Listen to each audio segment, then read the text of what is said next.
지금 막 60대에 접어든 여성이랍니다. 남편과의 슬하에 딸아들 하나씩을 두고 있죠. 딸애가 맞이랍니다. 남편과 저는 제가 20대 초반이 되었을 무렵 지인의 중매로 만나서 결혼하게 되었어요. 결혼 당시 저의 친정은 정말 찢어지게 가난한 집안이었죠. 7남매나 되는 형제들이 있었지만 하나같이 살기 어려웠어요. 다른 형제를 도와줄 만한 형편인 사람이 하나도 없었답니다.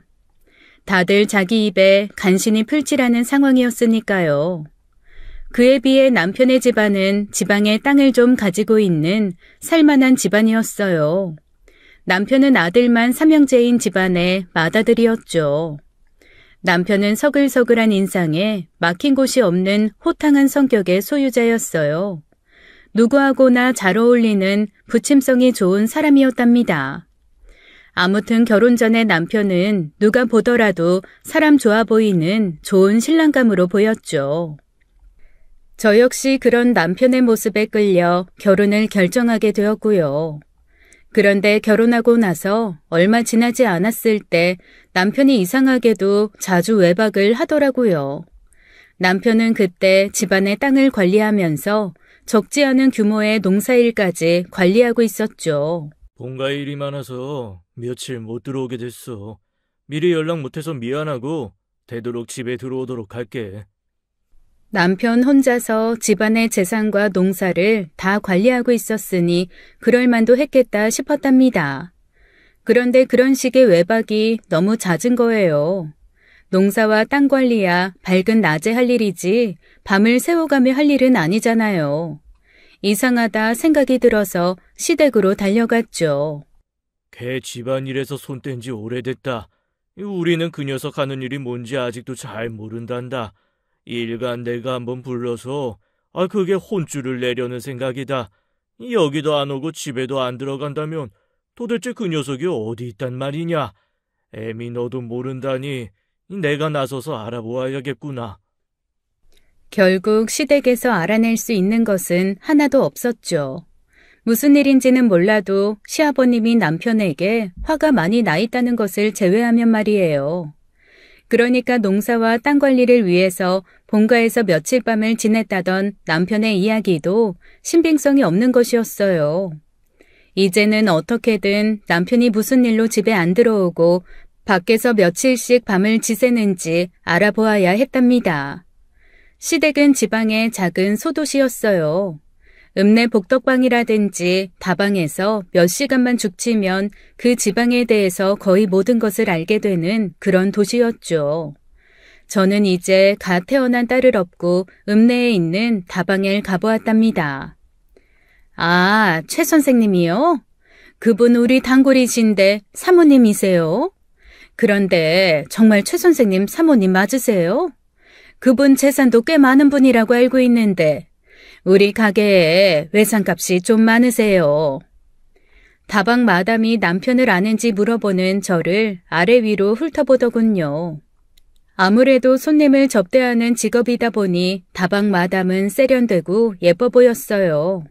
그에 비하면 저는 너무나 초라해 보였죠. 그런 제가 만만했는지 어쨌는지 마담은 자리에 앉으라는 말도 없이 자신이 할 말만 계속하는 것이었어요. 아유, 최 선생님, 우리 다방에 밀린 외상값이 많아서 집안에 돈이 많다니까 사모님이 그걸 갚아주러 오신 줄 알았네. 주로 아침나절에 피로를 푸신다고 쌍화탕에 계란 노른자 띄운 고급차만 드시면서 외상을 하시거든요. 밤에 무슨 일을 하는지는 나도 몰라서 그걸 알아보려고 온 거예요. 아시는 일이 있으면 좀 알려주세요. 그리고 외상값이 얼마인지도 좀 알려주시고요. 최선을 다해서 갚아드릴게요. 박신의 부동산 아시죠? 그 부동산 사무실 뒷방에 가보세요. 그러면 아마 최 선생님 만나실 수 있을 거예요. 저도 몇 번을 찾아가 봤는데 계속 나중에 갚겠다면서 미루시기만 하더라고요. 아유, 사모님 시댁도 여유가 있으시다면서 외상값 좀 갚아주세요. 저는 다시 최선을 다하겠다고 말하고는 마담이 말한 부동산 사무실로 찾아갔죠. 그리고 다짜고짜 최재호 씨를 만나러 왔다고 했어요. 부동산 사장이 좀 어물쩡거리는 것 같더라고요. 등에 업고 있는 아이가 칭얼거리면서 울기 시작했어요. 배가 고플 시간도 되었고 장시간 엎여 있다 보니 불편했던 모양이더라고요. 어이, 채씨, 여기 손님 찾아오셨어요. 얼른 나와봐요. 이 사람이 왜 불러도 이렇게 안 나와? 아이, 손님 오셨다니까! 부동산 사장이 소리를 크게 질러서 남편을 불렀어요. 그래도 남편은 모습을 드러내지 않았답니다. 제가 뒷문으로 보이는 작은 문을 열고 나가보았죠. 다방 마담이 말한 부동산 사무실 뒤에 뒷방이 보였어요. 그 방을 열어젖히자 자욱한 담배 연기 속에서 간신히 남편을 알아볼 수 있었답니다. 남편의 얼굴은 꼭 열흘 이상 집 없이 떠돌아다닌 것 같은 모양새였어요. 수염이 자라서 곧 닦을 수 있을 것 같았고 옷은 며칠을 안 갈아입었는지 후줄근해 보였죠. 남편과 다른 사람들은 제가 문을 열고 들어온 것은 안중에도 없는 듯 무엇인가에 열중하고 있었어요. 그리고 그 사람들의 손에 들린 것, 그것은 바로 화투짝이었죠. 너나 할 것 없이 눈들이 충혈되어 있는 것으로 보아 며칠씩 밤을 새고 도박에 열중했던 것이 틀림없었어요. 어머, 여기 이렇게 들어오시면 안 되는데. 무슨 일이세요? 누구 찾아오신 거예요? 누굴 찾으시는데요? 이렇게 묻는 아가씨의 손에 큰 쟁반이 들려 있었고 맥주가 여러 병 놓여 있었어요. 이제 대충 상황을 파악하겠더라고요. 이 사무실 뒤쪽의 방이 흔히 하우스라고 불리는 도박장이었던 것이었죠. 그리고 아가씨는 그 도박장에서 허드렛 일이나 술, 담배 심부름을 하는 아가씨였고요. 이제 남편이 나다니는 곳의 정체를 안 이상 모든 것이 톱니바퀴가 정확하게 맞듯 자세한 설명이 가능하게 되었던 것이었어요. 그동안의 남편의 행적이 보지 않았어도 눈앞에 선했답니다. 당신 그럼 여태까지 여기서 도박에 열중한 거네요? 도대체 이런 일에 손댄 지는 얼마나 된 거예요? 왜 이런 데 손을 대게 됐는지 이야기해보세요. 저는 남편을 붙잡고 따져 물었죠. 남편이 얼른 일어나서 저를 끌다시피 사무실로 나왔습니다. 남편은 사무실에 있는 물주전자에서 물을 따라 벌컥벌컥 마시더니 그야말로 말도 안 되는 얘기를 하더군요. 내가 왜 이 짓거리를 하는 줄 알아? 다 당신하고 우리 아이 잘 살게 해주려고 하는 짓이야. 여기서 한 방만 크게 터지면 우리는 그야말로 떼호강하고 살게 된다고. 왜 그렇게 일확천금을 바래요? 한 방이 그렇게 쉽게 터지나요? 여기서 도박한 사람 중에 한 방 크게 터져서 호강하고 사는 사람 있어요? 있으면 좀 데려와 보세요. 제발 민정아빠, 여기서 손 떼고 집안일 관리하면서 착실하게 살아요. 네? 결국 남편을 집으로 데려오는 제 노력은 수포로 돌아갔죠. 남편은 그렇게 다시 하우스에 처박혀서 집에 오지 않았답니다. 부동산 사무실에서 남편을 본 지 거의 열흘이 다 되어가고 있었어요. 그런데도 남편은 집에 오질 않더군요. 뿌연 담배 연기 속에서 화투짝을 손에 쥔 남편의 모습이 상상이 되면서 고개를 가로젓곤 했죠. 민정아, 아빠는 이제 집에 안 오시려나 보다. 이제 민정이하고 엄마하고 둘이만 살아야 돼. 우리 민정이 그래도 예쁘게 잘 자라줄 거지? 태어난 지 얼마 되지도 않은 아이에게 저는 혼잣말처럼 말을 붙였어요. 아이가 못 알아들을 것이었지만 제 결심은 정말 그랬답니다. 그렇게 남편을 포기하고 있던 어느 날 남편이라는 사람이 집에 기어 들어왔더라고요. 행색은 추레했고 얼굴꼴도 눈이 퀭한 것이 정말 볼 수가 없을 정도였답니다. 집에 온 남편은 그동안 밀린 잠을 다 자려는 듯 무슨 말을 붙일 새도 없이 깊게 잠들어 버렸어요. 그렇게 또 사흘쯤 지난 뒤에 갑자기 시아버님이 집으로 찾아오셨더라고요. 너 이 녀석, 지금 자빠져 자고 있을 때냐? 얼른 일어나지 못하겠어? 아버님의 목소리는 온 동네에 울릴 듯이 쩌렁쩌렁했어요. 그래도 남편이 일어나지 않자 아버님이 자고 있던 남편을 억지로 잡아 일으키셨죠. 영문도 모르고 잠에서 깨어난 남편이 아버님을 보더니 겁먹은 얼굴이 되더라고요. 아버님은 다짜고짜 아들의 얼굴을 힘껏 때리시는 것이었어요. 그리고 바깥으로 뛰어나가시더니 회초리가 될 만한 것들을 손에 들고 다시 들어오셨죠. 빗자루가 남편에게 날아갔고 이어서 아버님은 그것으로 남편을 사정없이 때리셨어요. 곧이어 남편이 코피를 흘렸지만 아버님은 아랑곳하지 않으셨습니다. 그야말로 남편의 몸에는 뱀을 감은 듯 맷자국이 선명하게 남았답니다. 다시 한 번만 도박에 손을 댄다면 이 족보에서 파버릴 것이다. 조상님을 볼 낯이 없어서 나는 오늘부터 곡기를 끊을 거야. 내가 이 꼴 보려고 너희들을 키웠더냐? 이제 나는 이 세상 사람이 아니다. 네가 어떻게 하는가에 달렸다. 이만 간다. 예미 너도 이 녀석 밥도 주지 말아라. 이 녀석 굶든지 찌든지 놔두고 민정이만 데리고 집으로 들어오너라. 아버님은 그렇게 다 큰 아들을 실컷 해주시고 나서는 저와 아이만을 데리고 집으로 가셨어요. 그러고 나서 정말로 곡기를 끊으시는 것이었어요. 진지를 안 드시는 것은 물론이고 물도 안 마시고 누워만 계시니 온 집안에 걱정이 클 수밖에 없었죠. 정말로 시아버님께서는 굳은 결심을 하신 것 같았어요. 며칠 새에 얼굴이 반쪽이 되셨어요. 몸은 눈에 띄게 야위셔서 곧 무슨 일을 당할 것만 같더군요. 저는 울면서 그러지 마시라고 했지만 저를 보기에도 부끄럽다는 한 말씀만을 하시고는 다시 돌아 누우셨어요. 시어머님께서 제게 집에 같이 가서 남편을 설득하자고 하셨죠.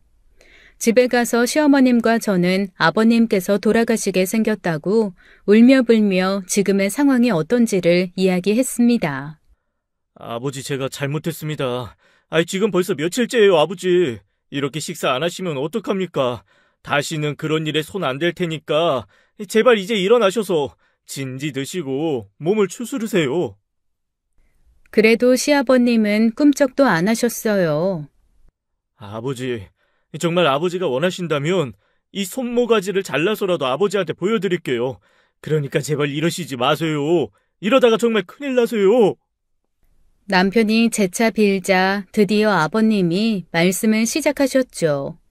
그리고 남편에게 다시 한 번만 그런 일에 손을 대는 날이면 이번엔 곡기를 끊는 것이 아니라 증조부님의 묘소가 있는 산의 절벽에서 바로 뛰어내리시겠다고 하셨어요.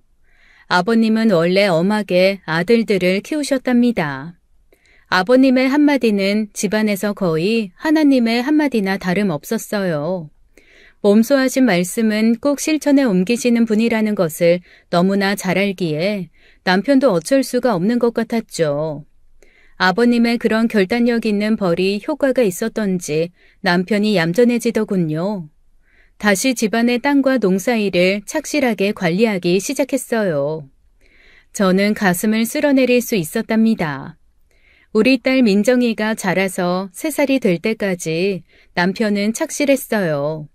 그 사이에 둘째인 아들 민식이가 태어났죠. 그런데 재벌을 개 못 준다고 남편의 병이 다시 도지기 시작했어요. 다시 외박이 시작되었죠. 어디 있는지는 너무나 뻔했죠. 경찰의 일제 단속에 걸려 처음에는 훈방을 받고 나오더니 나중에는 약식 기소가 되고 또 나중에는 재판을 받고 집행유예를 받기까지 하더군요. 그리고 아주 잠시 몇 주간 얌전하다가 또 그 짓에 손을 대는 것 같더라고요. 왜 그런 말이 있잖아요. 노름하는 사람들 손을 잘라버리면 손목으로라도 노름을 한다는 그런 말이에요. 아버님과 법의 심판에 의해서 그렇게 혼이 나고도 결국 그 버릇을 못 고친 것이었어요. 그리고 낯선 사람들이 자주 집에 찾아오기도 했죠. 대부분 남편을 찾아서 돈을 받으러 오는 사람들이었어요. 도박 자금을 빚을 얻어서 충당하고 갚지 못하는 것이었죠. 그 사람들이 찾아와서는 남편이 돈을 못 갚으니 무턱대고 저한테 갚으라는 것이었어요. 그렇게는 못한다고 그런 법은 없다고 해서 쫓아내기는 했지만 그런 사람들은 계속 찾아왔죠. 어느 날은 웬 여자가 집에 와 있더라고요. 돈 때문에 온 사람이거니 생각했는데 의외로 돈 얘기를 안 하는 거예요. 그 여자는 마치 이사 올 사람처럼 우리 집을 여기저기 둘러보더라고요. 느낌이 아주 이상했죠. 남편과 어떤 사이인지 물었어요. 그리고 본능적으로 아이 둘을 꼭 껴안았죠. 그리고 어떤 사이인지는 모르지만 내가 짐작한 것이 있으니 가라고 절대 남편과는 못 헤어진다고 말했습니다.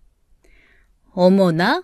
이미 이혼을 하셨고 이혼한 부인이 집을 안 비운다고 해서 집 비우라고 온 거라고요. 그런데 못 헤어진다니요?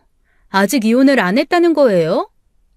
저는 아이들이 성장해서 결혼을 할 때까지는 절대로 이혼은 못한다고 그 여자에게 못을 박았어요. 당신, 윤 여사가 찾아왔을 때 어떻게 한 거야? 이것저것 따지지도 않고 한다는 말이 당신이 절대로 나하고 헤어질 사람이 아니라는 거였다고. 어떻게 된 건지 말 좀 해보라니까. 정말 뻔뻔스러운 남편 앞에서 저는 긴 말을 하고 싶지 않았어요. 저는 그저 남편과 절대로 이혼하지 않겠다는 말 딱 한마디만 했다고 했죠. 당신하고 이혼하고 윤 여사하고 새 출발할 거야. 당신이 이해해주고 이혼해 주었으면 좋겠다. 저는 그 윤 여사라는 여자에게 한 말대로 나가서 바람을 피우던 도박을 하던 마음대로 하고 이혼만은 절대로 못 해주겠다고 버텼어요. 아이들 자라서 결혼시키고 나면 이혼해주겠다고 하면서요. 한동안 그 윤 여사인지 누구인지 하고 만나는 것 같더니만 시들해졌는지 좀 지나니까 안 만나는 것 같더라고요. 저는 이제 남편에 대해서 아주 포기하고 있었답니다. 도박에 열중하고 있든 여자가 있든 화가 나지도 않았어요. 저는 무조건 우리 아이들 생각만 했답니다. 다행히 시댁에서 생활비를 지원해 주셔서 그 돈으로 그래도 아이들을 먹이고 입히고 살 수 있었어요. 그렇게 아이들이 자라서 학교에 입학할 나이가 되는 동안 남편은 그야말로 칠 수 있는 사고는 모두 치고 다녔답니다. 하루는 읍내에 나갔던 동네 아줌마 하나가 저를 붙잡고 말했어요. 저 민정이 아빠가 말이요. 읍내의 여관에서 어떤 어린 아가씨하고 같이 나옵디다. 서로 어깨를 껴안고 나오는 폼이 예사롭지 않았어요. 민정 엄마, 어떻게 된 건지는 알아봐야 할 것 아니겠소? 어떻게 되긴요. 또 어떤 여자를 만나서 바람이 난 거겠죠. 세상 남자들이 셋 중에 하나는 꼭 한다면서요. 술, 노름, 여자. 이 세 가지 중에 하나를 가지고 꼭 안 사람들을 괴롭게 만드는 것이 세상 남자들이라는 말을 들은 적이 있었죠. 그런데 우리 남편은 그야말로 종합 선물 세트였어요. 도박에 여자에 그리고 도박장에서 먹는 술도 어지간한 것 같았죠. 그런데 그 술도 거저주는 것이 아니라 호프집에서 사 먹을 수 있는 가격에 몇 배를 주고 도박장 주인에게 부탁해서 시켜 먹는 것이라는 사실을 나중에 알았어요.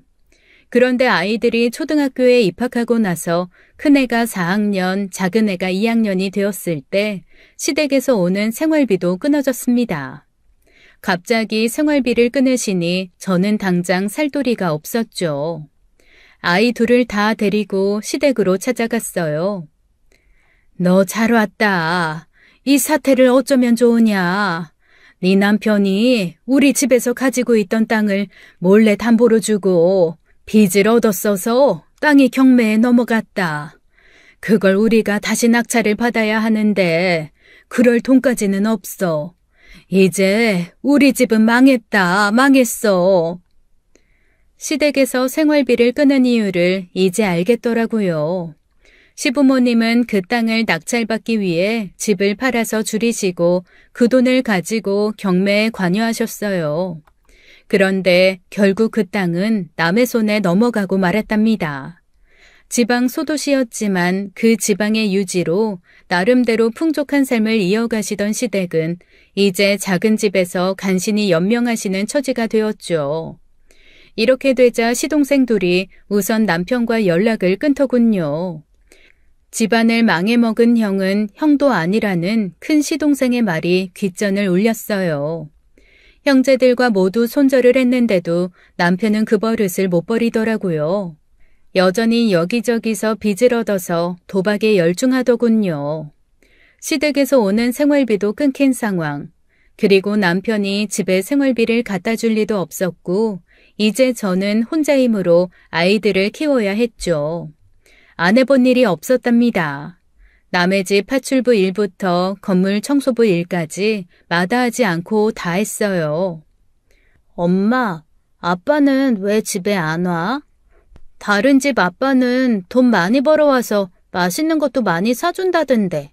우리 아빠는 왜 그렇게 집에 잠깐만 왔다가 가시는데? 내 친구는 아빠하고 엄마하고 같이 놀이공원 갔다 왔다고 얼마나 자랑을 하는데 아빠 보고 싶다. 20알에 한 번이나 들어올까 말까 하는 아빠를 그래도 아빠라고 아이들이 보고 싶어 하더라고요. 저는 그냥 아빠가 일이 바빠서 그러신다고 둘러대고 말았죠. 그 아빠라는 사람은 처자식이 어떻게 연명을 하는지, 아니 죽었는지 살았는지도 궁금하지 않은 것 같았답니다. 그런데 아이들도 눈치가 있지 않겠어요? 자라갈수록 아빠가 어떤 사람인지 대략 파악하는 것 같더라고요. 그도 그럴 것이 집으로 빚쟁이들이 찾아오는 일이 여전했고 심지어 어떤 여자의 부모들이 찾아와서 우리 집 안방을 차지하고 누워버리는 일까지 있었으니까요. 20살 조금 넘은 애를 꼬여다가 애까지 갖게 만들었으니 책임을 져야 할 거 아니야. 어디 숨어서 안 나타나면 우리가 그냥 포기할 줄 알아? 내 딸 책임지라고. 아이고. 이런 일이 빈번하게 일어나는데 어떻게 아이들이 아빠의 본색을 모를 수가 있겠어요. 사춘기가 넘어가면서 아이들은 이제 아빠를 찾지 않더군요.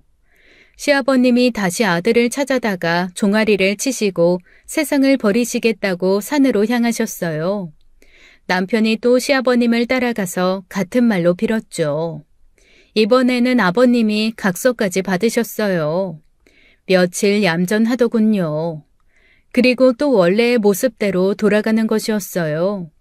그런데 이 와중에 시어머님은 여전히 남편을 믿고 계셨죠. 맏아들에 대해서 절대로 포기하지 못하시는 것 같았어요. 예, 걔가 말이다. 일부러 그런 게 아니라 집안을 더 크게 일으키려다 보니까 사고가 난 것 같더라. 자기 일이 잘 되면 그 땅보다 더 큰 땅을 사주겠다고 했어. 난 우리 장남 믿는다. 믿고 말고. 아마 시어머님께도 크게 한 방 터지면 호강시켜드리겠다는 말을 했던 모양이었죠. 어머님은 순진하게도 그 말을 곧이곧대로 믿으시는 것 같았어요. 제가 상황을 말씀드렸지만 어머니는 제가 잘못한 거라고 하시면서 맏아들을 옹호하셨어요. 더 이상 설득할 힘도 없고 그냥 그렇게 믿어버리시는 게 어머님의 정신건강에도 좋겠다는 생각에 그냥 물러나왔죠. 예, 큰일 났다. 내가 가지고 있던 폐물이 다 없어졌어.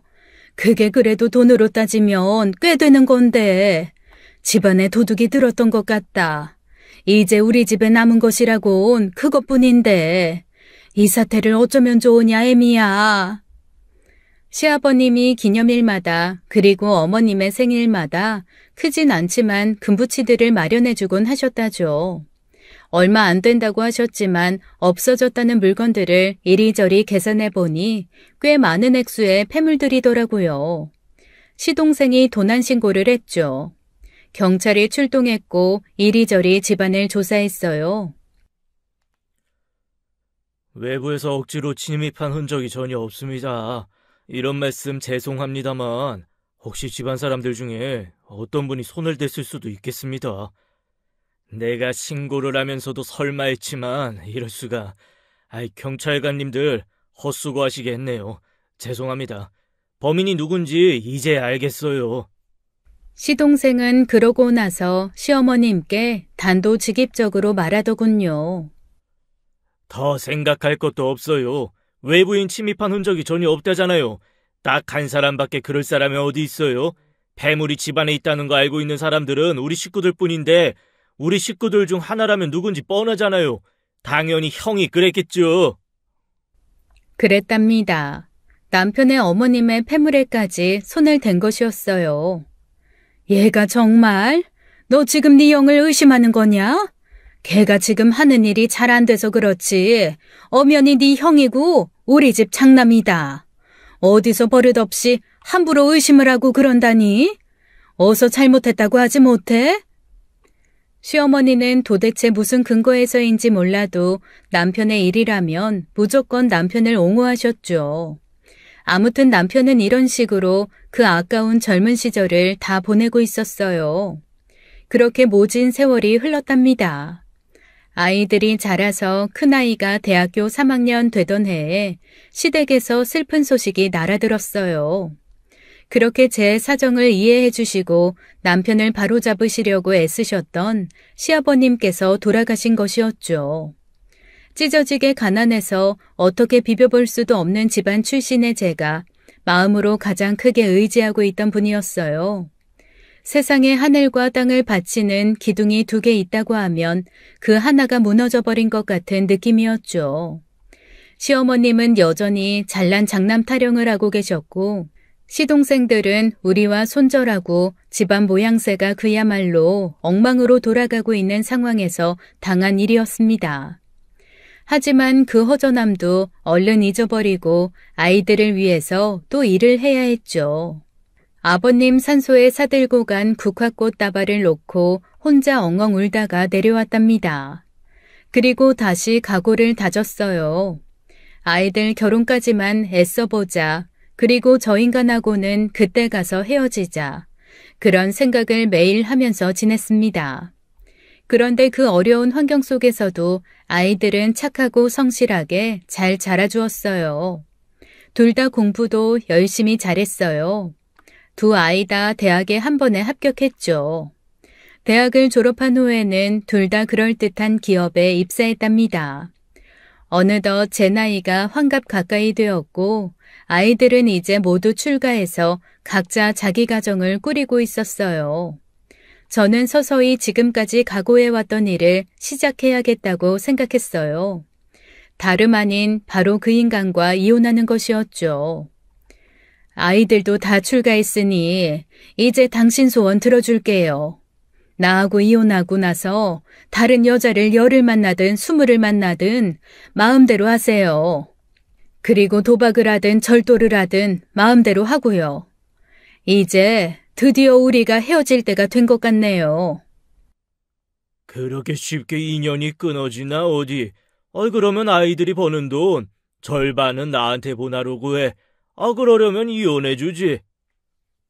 아이들이 좋은데 취직해서 돈을 잘 벌고는 있었지만 각자 가정을 꾸리면서 제 생활비까지 착실하게 보내고 있었어요.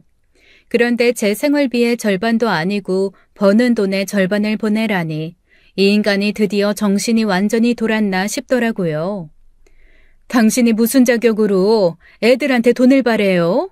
애들한테 아버지 노릇 하나라도 해봤어요? 어떻게 아이들 버는 돈을 언감생심 당신이 챙길 생각을 하느냐고요. 이렇게 남편과 저는 이혼 문제를 가지고 다투기 시작했어요. 쉽게 결론이 나지 않더라고요. 아이들과 의논했죠. 아이들은 제가 남편과 헤어지는데 찬성하는 입장이었어요. 아버지가 이혼에 협의해주지 않는다면 재판을 해서 이기는 방법이 있다고 하더군요. 그리고 이혼 사유가 절대적으로 아버지에게 있기 때문에 제가 패소할 일은 없을 것이라고도 했어요. 저는 재판 이혼을 할 결심을 했죠. 이렇게 이혼 문제가 여의치 않게 시간을 끌던 중에 저의 환갑이 닥쳤답니다. 거울을 보았어요. 그리고 머리칼을 이리저리 헤쳐보았죠. 이제는 새치가 아니라 흰머리라고 할 만한 것들이 많이 눈에 띄었답니다. 늘어난 흰머리를 새삼스럽게 바라보니 갑자기 지나간 세월이 더 서러워지더군요.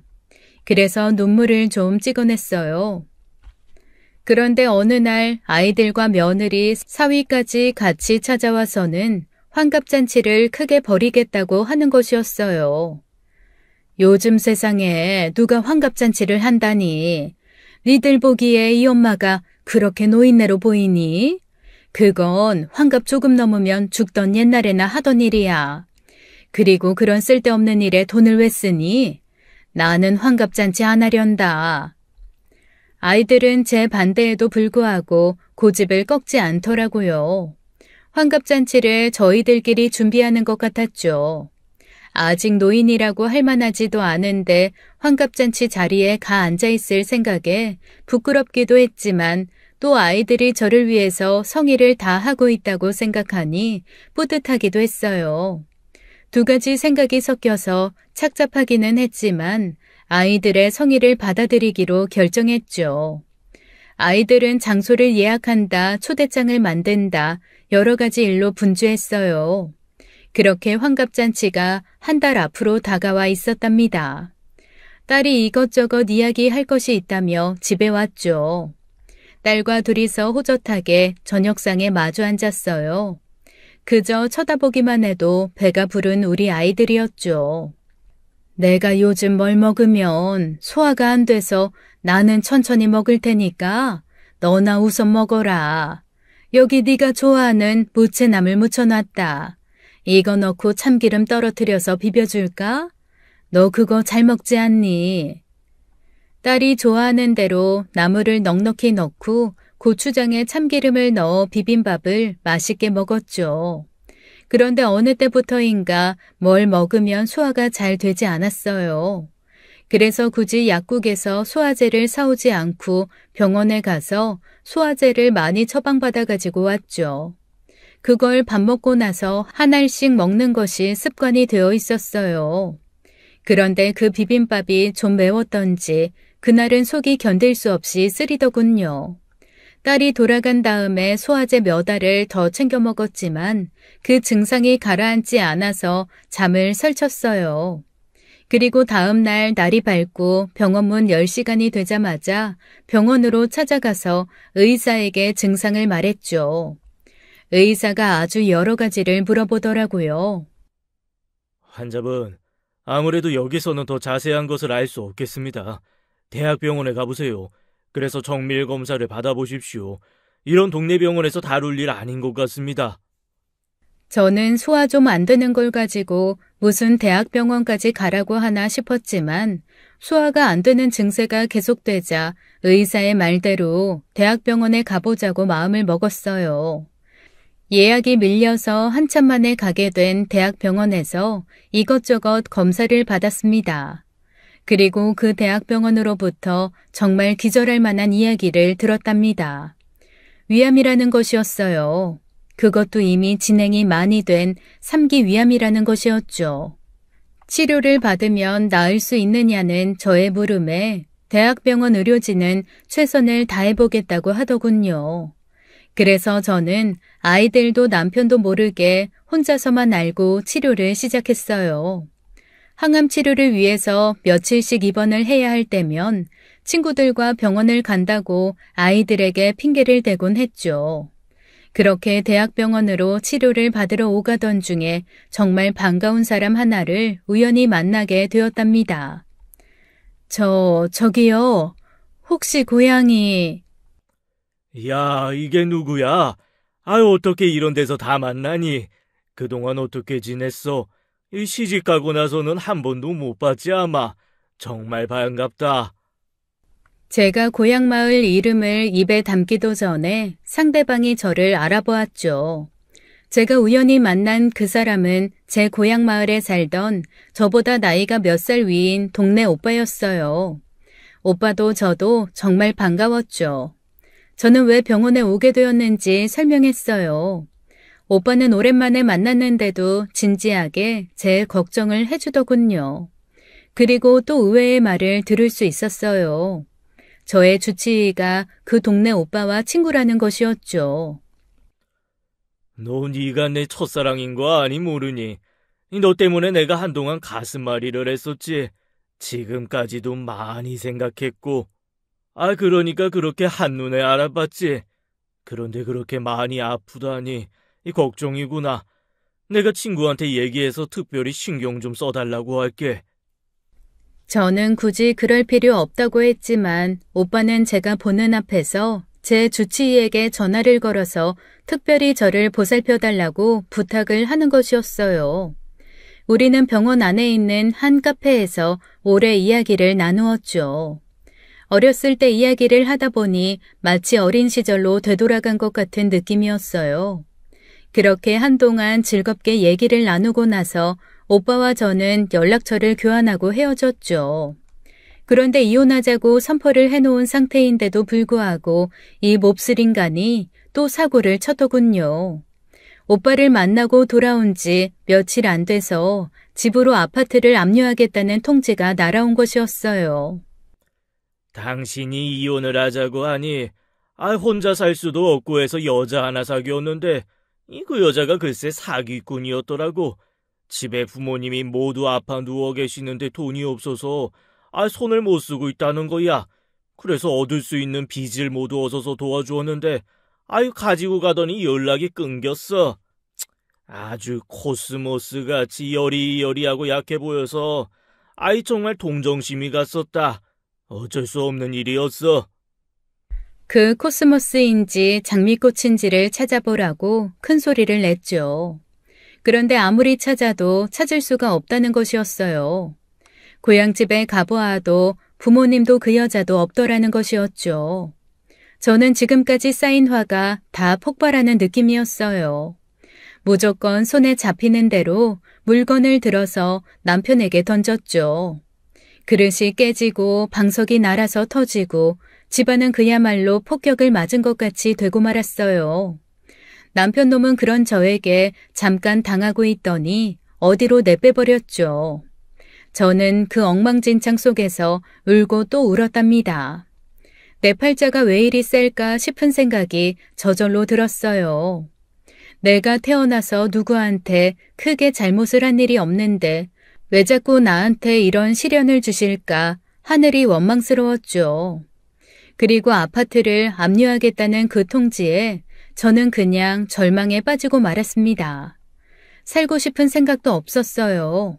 시아버님 생각이 나더라고요. 아버님, 저 맏며느리예요. 제발 저 좀 데려가 주세요. 네? 아버님, 제발 저 좀 빨리 데려가 달라고 거기서 제일 높은 사람한테 부탁 좀 해주세요. 이런 와중에 살겠다고 하는 암 치료가 무슨 소용이 있겠어요. 저는 치료를 받을 의지도 완전히 상실해 버렸답니다. 그러고는 제가 집어던져서 다 깨진 물건들을 제대로 치우지도 않고 집안에서 그냥 혼자 멍하니 앉아 있었죠. 병원에도 가지 않았고요. 아이들은 사정도 모르고 환갑잔치를 준비하는데 박차를 가하고 있었지만 차마 아이들한테 제 상태를 이야기해 줄 수가 없었어요. 그저 아이들이 하는 일을 지켜볼 수밖에요. 그때까지 차라리 죽어지기나 했으면 좋겠다 싶었죠. 치료 예약 몇 번을 그래서 어기게 되었어요. 그런데 그 고향 오빠에게서 연락이 왔더라고요. 너 왜 치료받으러 안 가냐? 내가 친구한테서 연락을 받았어. 네가 한동안 병원에 오지 않는다고. 방치하면 안 된다고 걱정을 하더라. 왜 그래? 무슨 일이 있니? 저는 아무 대답도 하지 않고 그냥 전화 받기가 좀 어렵다고 하고는 일방적으로 전화를 끊고 말았어요. 그 이후로 아이들을 제외하고는 그 누구와도 연락을 하지 않았죠. 주치의가 걱정하고 있다는 그 전화가 제가 일방적으로 끊는 것으로 끝난 이후 고향 오빠가 제 소식이 무척 궁금했던 모양이었어요. 큰 병에 걸렸다면서 치료를 제대로 받지 않는다니 걱정이 되었던 모양이더라고요. 누군가 초인종을 누르기에 반사적으로 누구세요라고 물었더니 글쎄 찾아온 사람이 바로 그 고향 오빠더라고요. 치료를 받으면 나을 수도 있는 단계라고 친구가 말하더라. 그런데 왜 치료를 포기하겠다는 거야? 네 생명이지만 그렇게 함부로 다루면 안 되는 거다. 하늘과 부모님이 주신 귀한 생명이야. 어떻게든 살 생각을 해야지. 부모님, 정말 너무나도 가난했던 상황에서 우리 칠남매를 키워내신 부모님. 갑자기 부모님이 너무나 그립더라고요. 오빠, 이게 마지막이 될지도 몰라요. 나 우리 부모님께 한번 찾아가고 싶어요. 찾아가 뵌 지도 오래돼서 가면 야단만 치실지도 모르지만요. 이 말에 오빠는 같이 고향에 가줄 테니 치료를 받으라고 다시 설득하는 것이었어요. 저는 그냥 아무 생각도 없이 입에서 나오는 대로 생각해 보겠다고 했죠. 오빠는 저를 데리고 고향으로 내려가 주었답니다. 정말 찢어지게 가난한 형편 때문에 찾아가기 수월한 공원묘지나 길에서 가까운 산에 모시지를 못했었어요. 그래서 산 꼭대기를 돌아 올라가야 부모님을 뵐 수 있었죠. 모진 세파 속을 헤치시다 이제 쉬시고 계신 부모님의 산소에 엎드려서 저는 그냥 큰 울음을 울고 말았어요. 참지 않고 나오는 대로 다 울어버렸죠. 고향 오빠가 저를 다독였고 저는 그래도 울음을 그치지 못했어요. 제가 어느 정도 진정이 되자 오빠는 다시 저를 설득하더군요. 지난번에도 말했지만 치료를 포기하기에는 일러. 충분히 나을 가능성이 있다잖아. 포기하면 안 돼. 나하고 같이 병원에 가자, 응? 오빠, 나는 이제 삶에 대한 미련이 없어요. 그냥 이대로 조용히 삶을 정리하고 싶어요. 오빠, 미안하지만 한 가지 부탁이 있어요. 오빠 시간만 허락한다면 나 좀 좋은 데로 데리고 다녀주세요. 좋은 것만 보다가 떠나고 싶어요. 오빠는 제 부탁을 들어주겠다고 했죠. 그리고 틈만 있으면 치료를 받으라고 설득했어요.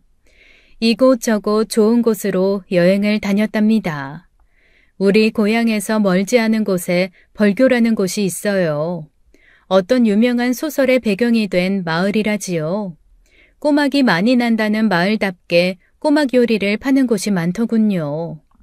여전히 잘 소화시키지는 못했지만 입에서는 맛있더라고요.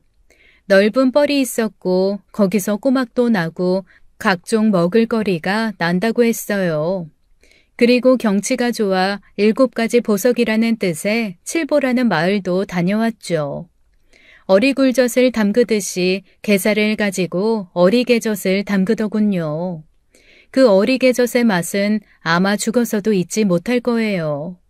그런데 아파트를 그렇게 만들어 놓고 내뺐던 그 인간이 어느새 또 슬그머니 집으로 기어들어왔더라고요.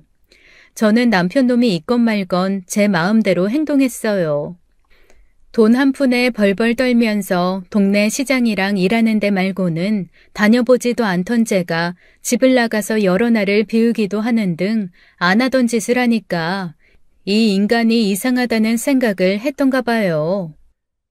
내가 당신 뒤를 좀 밟아보니까 말이야. 왜 남정네하고 같이 돌아다니던데. 알아보니 그 사람 어떤 건물의 청소부도만.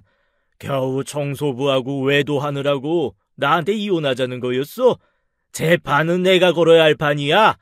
외도를 알게 된 이상 이혼 사유가 당신한테 있는 거지. 위자료나 준비하라고.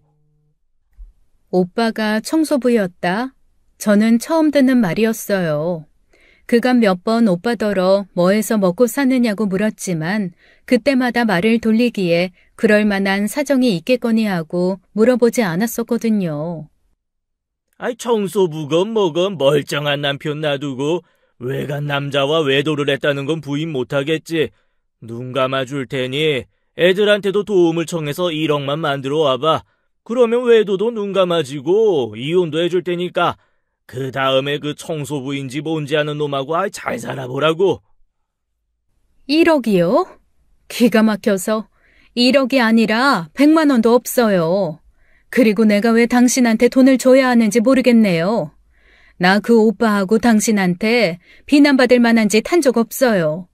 부끄러운 일 저지른 사이가 아니라고요. 내가 왜 잘못한 일도 없이 1억씩이나 만들어야 돼요? 그렇게 따지면 당신은 나한테 수십억은 가져와야 돼요. 환갑잔치 직전까지 시간을 주지. 외간 남자와 노란한 주제에 웬 말이 그렇게 많아? 돈이나 마련해. 환갑잔치에서 망신당하고 싶지 않으면. 내가 어쩌다가 당신 같은 몹쓸 인간을 만나게 됐는지 정말 하늘이 원망스러워요. 당신과 남편과 아내로 살았던 세월이 아깝다고요. 쓸데없는 소리 하지 말고 빨리 이혼장에 도장이나 찍어요. 그런데 몹쓸 인간의 머리는 역시 몹쓸 대로만 돌아가더군요. 그 인간이 저의 제일 약한 구석을 건드리기 시작한 것이었어요. 환갑잔치에서 망신당하기 전에 당신이 그렇게 끔찍히 여기는 아이들한테 먼저 엄마가 어떤 사람이라는 것을 알려줘야겠구먼. 지금 당장 알려줄 수도 있지만 그래도 그간 살아온 정으로 시간은 좀 줄 테니까 돈 마련해와. 그렇지 않으면 아이들에게 바로 연락할 거니까. 맹세코 저는 그 고향 오빠와 부끄러운 짓을 저지른 적이 없답니다. 그래도 아이들을 걸고 넘어지니 제 마음이 약해질 수밖에 없었죠. 아이들에게 제 문제로 조금이라도 신경 쓰거나 걱정하게 하고 싶지 않았어요. 고향 오빠가 만나자고 하는 장소를 찾아가면서 이것이 마지막이다 생각하고 갔죠. 오빠, 이제 그만 연락하세요. 나는 이미 삶에 대한 의지도 없는 사람이고 제 남편이 오빠하고 사이를 의심해서 아이들에게 말한다고 해요. 저는 그런 상황은 정말 싫어요. 애들이 저 때문에 걱정하는 일만은 만들고 싶지 않아요, 오빠. 남편 때문에 그러는구나. 우리 고향 쪽까지 네 남편이 도박에 빠져 있다는 게 다 소문이 났었지. 너 남편한테 아직 애정이 남아있냐? 애정이 남아있다면 내가 포기하겠지만 애정 없이 그렇게 살고 있다면 남편 빨리 정리해라. 그리고 나하고 같이 노년을 보내자. 이거 진심이야.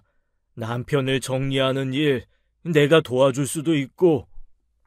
오빠도 참 죽을 날 받아놓고 사는 사람하고 무슨 미래에 대한 이야기를 해요. 그런 일은 나한테 해당 없어요. 오빠 그냥 마음 정리하세요. 여전히 관심 가져주신 것은 정말 감사해요. 어쨌든 날짜는 흘러가서 환갑날이 되었어요. 아이들이 정말 성대하게 잔치 준비를 했더라고요. 저는 마냥 기쁠 수만은 없었지만 아이들의 정성에 눈물이 나더군요. 그리고 제가 걱정한 일이 현실이 되었죠. 그 인간, 남편이라는 놈은 무슨 일을 벌일지 모르는 인간이었죠. 저는 여전히 그 돈을 마련하지 못한 상태였고요. 잔치가 진행되었고 저는 계속 불안한 마음을 주체하지 못하고 있었어요. 그런데 아니나 다를까 남편 놈이 잔치 자리에 불쑥 찾아왔더라고요. 어이, 친척분들. 이 여자가 어떤 여자인 줄 아십니까? 다 늙어서 청소부 놈하고 눈이 맞은 여자예요. 너희들도 알아야 한다. 너희들 엄마가 말이야. 바람이 났어요, 바람이. 그것도 웬 건물 청소부라는 놈하고 바람이 나서 그 놈하고 여기저기 돌아다니는 것을 내가 다 봤다니까. 무슨 놈의 환갑잔치냐, 환갑잔치는. 다 걷어치워. 제가 얼른 일어나서 남편을 말리려 해보았어요. 하지만 남편이 저를 떠밀었고 저는 그냥 떠밀려 넘어지고 말았죠. 그런데 바로 다음 순간 남편이 또 뒤로 벌러덩 넘어지더라고요. 저는 넘어져 있는 와중에도 이건 무슨 상황인가 싶어서 얼른 고개를 들어 사태를 파악하려 해보았어요. 넘어져 있는 남편 앞에 남편에게 주먹을 날린 듯한 누군가가 보이더라고요. 아직 주먹을 꼭 쥐고 있었고 분노에 부들부들 떨고 있더군요. 그런데 놀랍게도 그 사람은 바로 우리 아들이었어요. 잔치에 참석한 모든 사람들이 경악을 금치 못했죠. 민식아, 이러면 안 된다. 엄마가 다 알아서 할 거야. 니들은 빠져 있어라. 얼른 물러서 엄마한테 다 맡겨. 오라, 이 집구석에서 아들에게 가르쳤다는 것이 아버지를 때리라고 가르쳤던 모양이지. 이건 폐륜이야. 저런 폐륜한 놈이 아들이라고. 다음 순간 아들이 울면서 소리치기 시작했어요. 당신 같은 사람이 무슨 아버지 자격이 있어. 나 초등학교 1학년 때 열이 40도 가까이 올라가면서 죽어갈 때 엄마하고 우리를 돌아보기나 했어? 그날도 술에 잔뜩 취해서 들어와서 아픈 내 앞에서 또 술상을 벌이던 모습이 눈에 선해. 그리고 새엄마라고 데리고 와서 인사하라고 한 여자가 몇 사람이나 되는지 당신이 버젓이 알 텐데 우리 엄마가 시퍼렇게 눈을 뜨고 살아있는데 말이야. 아들은 울면서 계속 서러웠던 일을 이야기하더군요. 저도 같이 눈물이 나왔어요. 누나 등록금 훔쳐다가 도박에 탕진하고 집을 잡혀 먹은 것이 몇 번인지 세어보기나 했어? 하다못해 우리가 새해 친척 어른들한테 받은 세뱃돈하고 우리가 동전을 저금하던 돼지 저금통까지 다 들고 튄 사람이 당신이야. 아버지? 아버지라고? 남편이 해온 짓거리를 어떻게 다 말로 할 수 있겠어요. 아마 몇 년을 말해도 모자랄 거예요. 아들의 이런 말에 우리 가족은 오열했고 친척들까지 모두 눈물을 흘렸답니다. 남편의 이야기가 제 고향 마을까지 소문이 났다고 고향 오빠한테서 이야기를 들었었죠. 하물며 친척들이 남편이 어떤 사람인지 모르기야 하겠어요. 이 난리 중에 친척들이 저를 부축해서 일으켜주면서 위로의 말을 아끼지 않았답니다. 우리가 민정엄마 저런 인간하고 살면서 애들 이렇게 훌륭하게 키워놓은 거 잘 알고 있어. 저놈이 몹쓸 인간이라는 것도 이미 소문이 자자하고. 친척 언니의 이런 말에 다른 친척들도 모두 남편에게 천하의 몹쓸 인간이라며 한마디씩 했죠. 환갑잔치가 이렇게 어수선해졌고 이제 곧 잔치를 정리해야 할 판이었어요. 아들이 환갑잔치에서 저에게 큰절을 올리지 못했다고 하면서 큰절을 하더군요. 절을 하면서 아들은 울고 있었어요. 울먹이면서 아들이 말하더군요. 엄마, 만수무강하세요. 꼭 오래 사셔서 좋은 날 보셔야 돼요. 어려운 형편에서 이렇게 키워주셔서 정말 감사해요. 오냐 우리 아들. 이렇게 잘 자라주었구나. 만수무강하고 말고 우리 아들 나이 들어서 손주들 다 출가시키고 증손 볼 때까지 살아야지.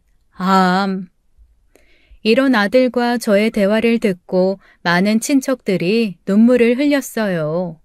잔치를 깽판쳤던 남편놈은 분위기가 자신에게 불리하게 돌아가는 것을 알고 또 내빼고 없더라고요. 그렇게 잔치가 끝났죠. 잔치가 끝나고 며칠 후 그날도 소화가 안 돼서 괴로워하고 있던 중에 뜻하지 않게 고향 오빠가 집으로 찾아왔더라고요. 네 아들이 나를 찾아왔더라. 너 자식 농사를 어떻게 그렇게 잘 지었니? 정말 아이가 출중하더구나. 그 아이가 나에게 너를 부탁했어. 나는 그렇게 하겠다고 했고 그 약속을 당연히 지켜야지. 아들이 오빠를 찾아갔다는 말에 저는 정말 깜짝 놀랐죠. 그리고 더욱 놀랄 얘기를 오빠가 계속하는 것이었어요. 너한테 미안한 사실 하나를 알려줘야겠구나.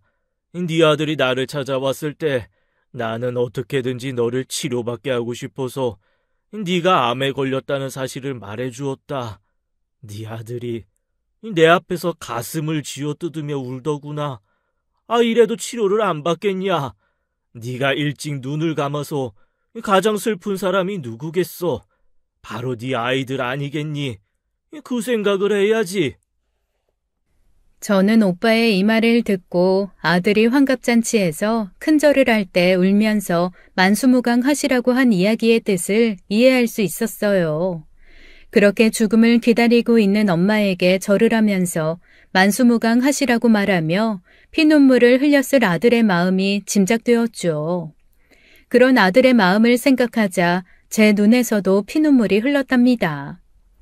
오빠 말씀이 맞아요. 제가 일찍 죽어서 좋을 인간은 딱 하나밖에 없어요. 누구 좋으라고 제가 일찍 죽어요? 그리고 오빠 말씀대로 제가 일찍 죽으면 우리 애들이 가장 가슴 아파하겠죠. 아이들을 아프게 할 수는 없어요. 저 제대로 치료받을게요, 오빠. 용기 낼 수 있도록 오빠가 좀 도와주세요. 이후 고향 오빠는 저를 데리고 다니면서 최선의 치료를 받도록 성심껏 도와주었어요. 주치의와 면담도 자주 하는 것 같았고 세심하게 주치의의 의견을 제게 전달해 주었죠. 저 역시 오빠가 시키는 대로 최선을 다해서 치료에 임했어요. 환자의 살겠다는 의지가 분명하고 의료진이 최선을 다하자 결국엔 좋은 경과를 보게 되었답니다. 눈에 띄게 호전되고 있다는 주치의의 설명이 있었어요. 그런데 그렇게 잔치를 깽판치고 떠난 남편이 몇 번 더 찾아왔어요. 하지만 아이들은 이름만 아버지인 그 인간을 차갑게 외면했죠. 그리고 아들이 이번에도 제 아버지에게 마지막 쐐기를 박았어요. 엄마, 고향 아저씨 친척 중에 서울에 있는 경찰서에서 근무하시는 치안감이 계세요. 이분한테 아버지, 아니, 당신 일을 한번 의논해 볼까요? 처음부터 끝까지 당신이 한 일에 대해서 한번 말씀드려 볼까요? 이 말을 들은 남편이 언제 나갔는지도 모르게 집에서 나갔더군요. 그러고는 다시는 찾아오지 않았어요. 네 남편하고 서류상 정리하는 거 내가 도와줄게. 내가 잘 아는 변호사분이 계신데 그분한테 맡길 생각이다. 아무래도 재판으로 가야 할 것 같으니까 그분이 시키는 대로 해주면 돼. 오빠하고 제가 무슨 여유가 있어서 변호사를 써요. 변호사 비용이 많이 나갈 텐데 변호사 없이도 그 인간이 한 짓을 증언해줄 사람들이 세고 셌으니까 오빠는 걱정 마세요. 그래도 전문가가 도와주는 것이 일을 빠르게 처리하는 길이 될 것이라며 오빠는 굳이 알고 있다는 변호사를 제게 소개했답니다. 그리고 이혼을 하는데 들어가는 비용은 모두 오빠가 되겠다고 했죠. 저는 건물 청소를 하면서 무슨 돈으로 그 비용을 다 대겠다고 하는지 이해하기가 어렵더라고요. 그런데 나중에 아들이 제가 모르던 얘기를 해주더군요.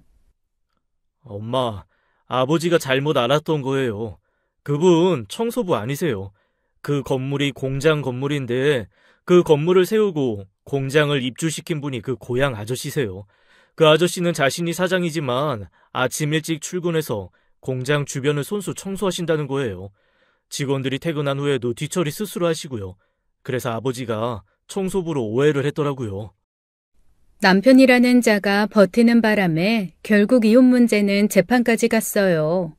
그래봤자 남편에게 유리한 것은 하나도 없었죠. 변호사가 이를 잘 알아서 처리했고 법적으로 완전히 이혼할 수 있게 되었답니다. 그리고 저의 병세는 계속 좋아지고 있었어요.